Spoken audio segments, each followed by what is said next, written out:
Okay, that was a friend from Washington, Sonny Young, from the Voice of America, laying it down.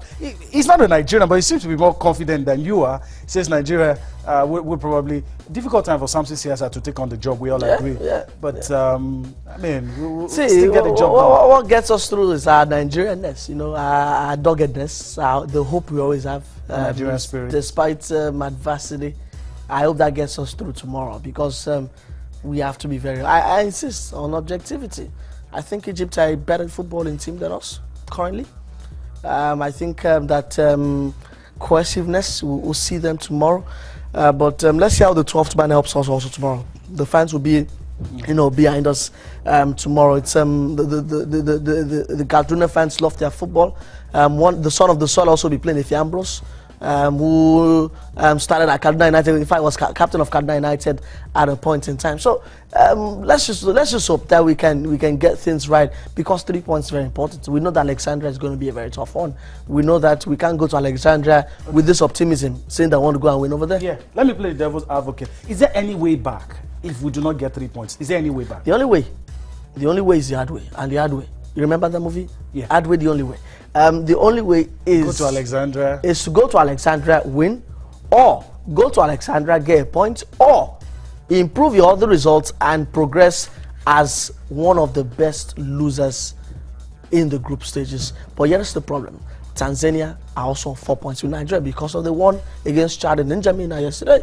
So it makes it more difficult for us. Okay. I don't know what to say. So you can say that the hard way is the only way. I've lost my words. But these are the fixtures. It's not only Nigeria that will be playing tomorrow. Let me run you through this quickly and give me your impression. We've talked extensively about Nigeria and Egypt. The Carthage Eagles of Tunisia will take on Togo. Emmanuel Adebayo snubbed the Togolese. We also know that the Eagles of Mali will take on Equatorial Guinea. Côte d'Ivoire, that's Ivory Coast. Yaya Toure is back in the fold. Yeah, but he's injured. He's out of this one again. Well, but he might be back for subsequent matches. Yeah. They take on Sudan, Algeria, Desert Foxes. They take on Ethiopia. Quick one on some of these matches.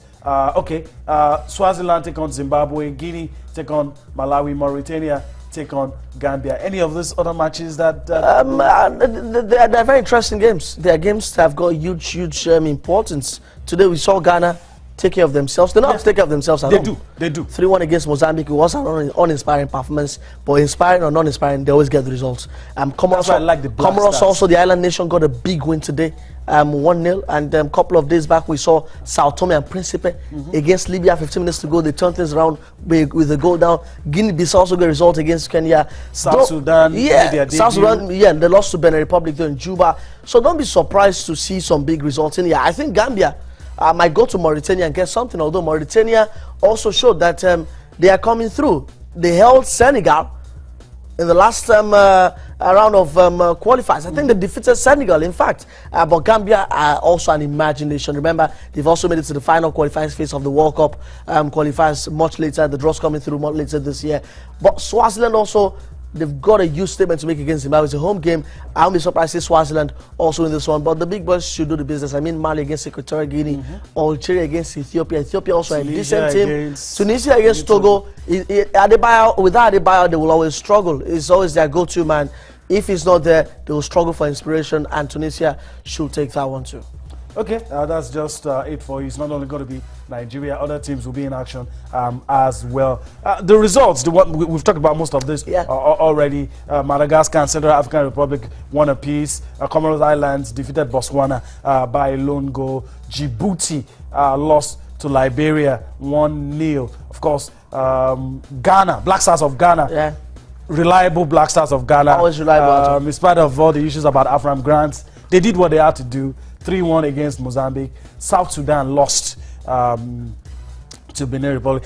We hear that the new FIFA president was there. Yeah, because that was where he got plenty of support from. You know, South Sudan supported Gianni Infantino. Even before the votes, they said it publicly. Yeah, they came out publicly. We were going to back this man. Yeah, they did. And it was good to see them start on this. I know that the road will always be tough for them, but at least they are officially welcome to the football family. Of course, global football family. The journey of 1,000 miles starts with one step. That's the first step. All right, so we hope to hear great things from South Sudan later in the future. Guinea-Bissau defeated Kenya 1-0. Zambia played a 1-0 draw with Congo. Sao Tome and Principe, you talked about that game, defeated the Libyans 2-1. And Tanzania, of course, did what we're hoping we will do when it gets to that time when the Super Eagles go to Chad. They defeated Chad by a long goal. It doesn't matter if you get the 3 points. See, African football is streetwise. It's just like the CAF Champions League. The bedrock of winning the CAF Champions League is going to those places where the pitches are bad, potato pitches, and getting those wins. Those and results. Do your job at home. Tanzania have done the tough job in N'Djamena despite the eating in there. And that's how you can always qualify for major tournaments. And Nigeria will still have to do that in Alexandria. Because they're in a good position. I think the Pharaohs will come calling at some point. Yes, of course they will. Of course they will. But the most important thing is that by the time Egypt and Tanzania are playing, we hope to be comfortable by then. Okay. Very important. All right, let's travel to South America quickly and talk about the crucial games, matches that will be played in that one. The best of footballers these days are from South Africa. When you watch, I mean, European football, some of the stars do come from this region, and it's very interesting when you look at some of the matches that will be played. We know that Argentina and Chile. Chile also Argentina, Brazil against Uruguay. That's the peak of the bunch. Some of those matches will be played later tonight. Much later. Some will be played. And early tomorrow morning. But Brazil, Uruguay is the game everyone wants to see. That's the game where you see Neymar and Suarez in action. Form strikers right now for Barcelona. Suarez is returning from the wilderness after that he's been playing friendly games, but this is his first competitive game in a long while. Neymar also returns from that suspension in the Copa America, remember. And for Uruguay, they don't have it that good. Record have shown that they've always not struggled, but they've always come close to beating Brazil at home. Brazil also have never lost a qualifier since.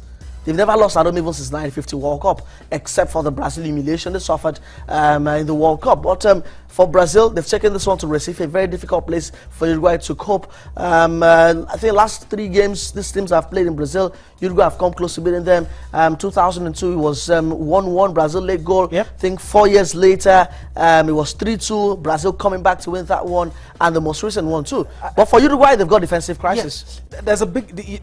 For most of the South Americans, a big job on their hands. You know, these teams trying to qualify for the World Cup. There's the Copa, the expanded Copa. The centenary celebration, and of course the Olympics.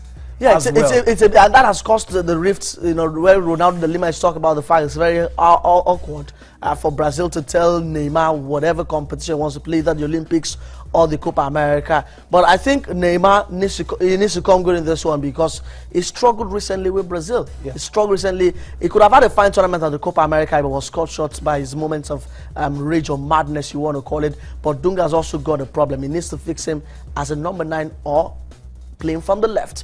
And if he plays him as a number 9, they've got no pure striker. They've got Jonas who can play there. They've also got William. They've got Douglas Costa, powerful players from the flanks. So how does it fit Neymar in tonight? It will be left to see. But against Uruguay, they need to watch out for Cavani also. Suarez have always had the better of David Luiz in recent times. That will also be a matchup to watch out for. Okay, it's going to be very interesting to see the best players in the world playing for their country and see what happens. Friendship will put aside. Rivalries will come. We might even get to see a lot of red cards in that one. Some of those teams hate losing.